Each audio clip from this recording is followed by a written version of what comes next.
Hello Rugby fans, and we are back. The 2023-24 BKT United Rugby Championship returned to our screens this weekend as the Guinness Six Nations hit its first fallow week of the 2024 Championship. As ever, it was wall-to-wall action in the URC, and here's a breakdown on how the weekend played out. Getting action underway on Friday evening were reigning champions Munster, who travelled to Clonethley to face the Scarlets in what would be a crucial clash for Graham Rowntree's side. The champions have endured an injury-plagued season to say the least thus far, with over 20 players on the injured reserve at one point or another.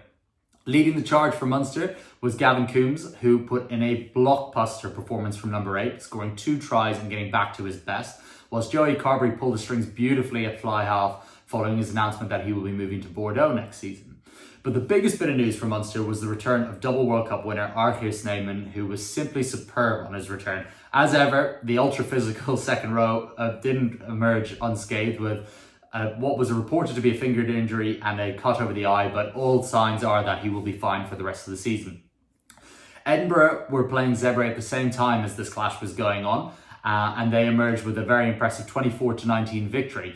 But again, it was that ever so close for Zebre that they could have won, but they just let it slip at the end. As Gonzalo Garcia got the match off to a really hot start for the Italians, scoring a try in the second minute, while Giovanni Monitori, hopefully I'm getting that right, hit 4 penalties and a conversion to keep his side within touching distance.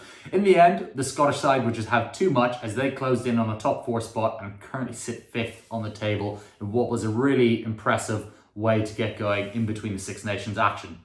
Saturday would get underway with what was going to be a fantastic run of South African derbies. First up was the Vodacom Bulls, who played the Emirates Lions for the second time in a row. Canan Moody returning to action for the Bulls was simply superb as he scored a long-range try off the back of a wheeling Bulls scrum to set up the action for the Bulls. In the end, the Jake White side would emerge with a pretty comfortable victory as they moved up into 3rd place on the log, while the Lions dropped down to 11th and really starting to lose touch with that top 8 spot, which is pretty frustrating for the Johannesburg side, who've put on some really good performances thus far this season. Following the Bulls and the Lions action, it was top of the table clash between Leinster and Benetton, with the Italians travelling to Dublin to face the powerhouse that is Leinster. Unfortunately for Benetton, it would all kind of go haywire after a really great start as Ignacio Mende got over for an early try. From then on, it was all Leinster, who scored 7 tries en route to a 47-18 victory that just keeps them at the top of the table. As ever, the Leinster machine keeps rolling. Crucial for the Dubliners was the return of Ross Byrne, who played fantastically well, having been out for quite a long time with that injury, as the controlled proceedings as you'd expect, but really added a little bit more running into his game and was just free-flowing as you'd expect. It'll be interesting to see whether he gets a recall to the Ireland Six Nations squad at some point or another. As he departed, the highly touted youngster that is Sam Prendergast came on and added another level, which was very impressive. So those Leinster fly half stocks are really starting to look good after what was a touchy period for the Dubliners, with injuries to sort of all of their 10s at some point, but they really look to be coming good at this point again. Next up was another big South African derby, as the DHL Stormers travelled to Durban to face the Hollywood Bet Sharks in what was a really important clash for both for very different reasons.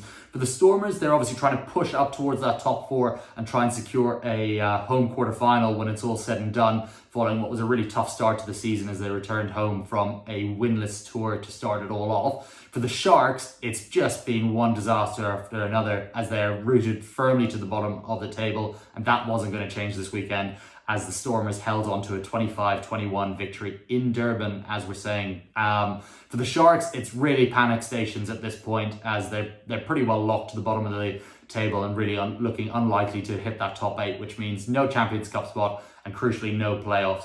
Not to say that they can't turn it around, because there's plenty of quality in there, as ever, if you've got world-class Springboks like Eben Etzebeth and Bongi and Manambi. But at the moment in time, they really look to be running out of steam, which is very concerning for new head coach John Plumtree in his second stint in Durban. Next up was a really interesting clash in Cardiff as Connacht travelled over and faced the Welsh region. Really It's an interesting one for this one, where Cardiff got a red card really early on and they got a yellow card on the half an hour mark, but Connacht just could not seem to shift them. And really, I think, although Connacht went on to get a really crucial 16-12 win, I think Cardiff will be the happier of the two sides emerging from that performance.